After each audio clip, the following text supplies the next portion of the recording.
Phantasia Forest. I remember Phantasia Forest. I bet I'm one of the few people willing to admit that. And I'm probably the only person who remembers it, for all the good instead of all the bad. I'll never forget the summer it opened. The summer of 1954. I knew I was in for something special when I saw those massive, brilliantly colored mushrooms decorating the parking lot.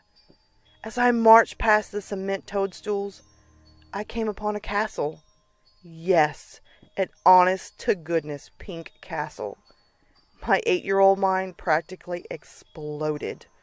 The first thing that greeted you on the other side of the castle was a sculpture of Humpty Dumpty. He sat perched on his stone wall, pointing you towards the winding path that stretched from one magical scene to the next. As you walked along, you saw a statue of the Pied Piper, leading away a group of hypnotized children. Then there was the big fiberglass shoe, with crooked windows and a plastic slide. Beyond that, you found yourself in front of a 2-story house. Only this was a house from Hansel and Gretel. The walkway was lined with monstrously large candy canes. Gumdrops were scattered across the gingerbread walls. Chocolate balconies overlooked the garden, and a chimney in the shape of an ice cream cone poked out of the sugar-frosted roof. You could get lost exploring the gnome village, all those rustic huts and leering faces. Eventually, you arrived at Old MacDonald's farm, which was a petting zoo, with rabbits, goats, pigs, ducks, sheep, you name it, they had it. If you wanted, you could even hitch a ride in Cinderella's pumpkin coach. Of course, employees were dressed up everywhere you looked. Alice, Sleeping Beauty, Red Riding Hood, Tom Thumb, even Mother Goose herself. It was a living tribute to the imagination. You have to understand something. Before Phantasia Forest came along, theme parks really didn't exist. Back then, you were lucky to find a few kiddie parks, here and there. But frankly, they weren't much. Some old merry-go-rounds, a couple of dusty ponies, a bunch of picnic tables covered in bird crap. That was it. Phil Bullard dreamed of something bigger. Phil was a local businessman, owned a few different stores around town. Everyone seemed to know Phil. Everyone loved him. Every town probably has a Phil Bullard. The understanding citizen, always quick with a smile and a handshake. Kathleen, his wife, was like that too. She came from a predominant family and spent lots of her time volunteering, working with charities, hosting fundraisers. I remember my parents going to a few of those. All in all, Phil and Kathleen were the perfect couple. They had money, friends, respect.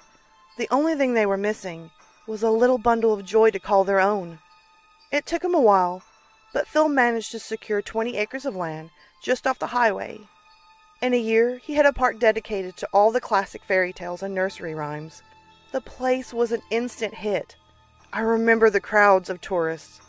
I had never seen so many out-of-town license plates before. We must have had thousands of visitors that summer. It was a huge boost to the local economy. The hotels and restaurants all cleaned up. Newspapers were mentioning us all over the country. If Phil was a hero before Phantasia Forest, then he was a downright saint afterwards. There was a rumor that a fellow by the name of Walt Disney had dropped by for an afternoon, looking to find some inspiration for his own little park. I'm not sure if the story's true, but it really wouldn't surprise me if it was. Phil even had some of the employees dressed up as his own original characters. A wacky lamb with the legs of a spider, a man with 3 twisted heads stacked on top of each other, and a cheerful little imp who wore a blood-red robe and always carried his trusty cat 9 tails.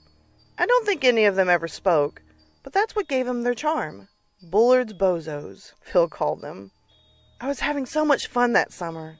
I did my best to ignore the silly things some of the other kids were saying, Like how the costume for Phil's characters didn't have any zippers. Apparently, the rumor started when the kids overheard a few of the staff members talking about how no one knew who was really underneath those oversized masks. I can't blame the kids, but the staff should have really known better. So Phil hired some outside help, and didn't tell anyone. It helped maintain the fantasy. Brilliant idea. Much harder to ignore, though, was the news of Kathleen's death. She had drowned in her bathtub after overdosing on some medication. It hit everyone like a sledgehammer. Phil, God bless him, shouldered his grief with grace and dignity. He was still the same old Phil, always smiling, always quick with a handshake. After a few weeks, things started to feel normal again. But then came that weekend in August. I went to bed after a glorious Saturday at Phantasia Forest, expecting to do the whole thing all over again when I woke up. How wrong I was. At first the news said that 8 kids had gone missing, but my friends told me the number was really 9. I guess the numbers are beside the point. Kids were missing, plain and simple. I didn't know any of them, but they were children just like me. Innocent, little children, gone in the blink of an eye. Everyone had a theory. Kidnappings, runaways, mass suicides, ritual sacrifice, frickin' alien abductions even. The only thing the poor youngsters had in common was their last known location, Fantasia Forest. Well, of course. All the kids were there that summer. That hardly proves a thing. But for most people, it was enough to get them talking. They said that Kathleen's family never believed her death was accidental, that she was even pregnant at the time. Others had said she had been worried about Phil's behavior for months. He was obsessed with his theme park, one story went. He was talking to himself behind closed doors, went another. The craziest one, by far, was that he believed that his bozo characters weren't characters at all, but that they had actually climbed in through his window one night and told him to build Phantasia Forest. What a load of crap. I suppose the bozos even convinced him to kill his wife and unborn baby. I mean, really? Anyway, the police never found a shred of evidence that Phil hurt Kathleen, or anyone else for that matter. But did the busybodies care about evidence? Did they stop talking? Nope, not for a minute. They were all convinced that Phil had something to do with those missing kids. He buried their corpses underneath the gnome village. He turned them into statues, blah, blah, blah, blah, blah. You know how it goes. In less than a month, Phil had gone from the town's favorite son to the town's favorite boogeyman. It was all too much for him. The workers found Phil one morning in the gingerbread house. He had slipped in at some point during the night and hung himself. No suicide note, nothing. Well, the townsfolk got their wish. A good man was dead. Fantasia Forest was shut down for the winter. It reopened the next spring under new management. But unfortunately, the damage had been done. People stayed away. Attendance shriveled up.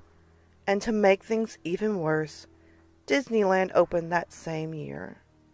Fantasia Forest just couldn't compete. The park was shut down later that fall, this time for good. I kept waiting for it to be turned into a strip mall or a condominium, but for some reason, that never happened. Fantasia Forest just sat there, year after year, those beautiful statues and buildings, left to rot. You know, you can still see the pink castle spires from the highway, peeking out from behind the treetops. Giant holes, pot marks, and fake brickwork, giving you a nice view of the skeletal rebar frames. I'm sometimes tempted to drive down and take a closer look. Fat load of good that would do me, though. They had to put up a barbed wire fence to keep out all the vandals. I suppose I should be thankful. Seeing the place abandoned and decaying just reminds me how much time has gone by. How that little 8-year-old kid is now an old woman with a bad back and arthritis. But finally, some good news. I just heard a local businessman is planning to renovate the park. He's going to make it bigger and better than ever before. I'll be the first one through those castle gates, right along with my grandkids. They're going to have the time of their lives, exploring the gnome village, climbing in and out of the gingerbread house, playing with the funny bozos. We'll be there because Phantasia Forest is still a wonderful dream. And like Phil always said, you can't kill a dream.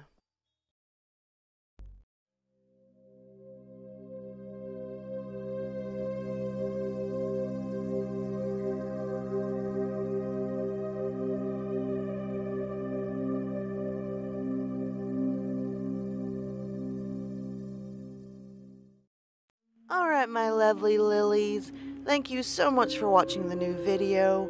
If you can, hit that subscribe and like button, comment below and tell me your thoughts. Also, don't forget to tap the little notification bell so you're always in the know on this channel.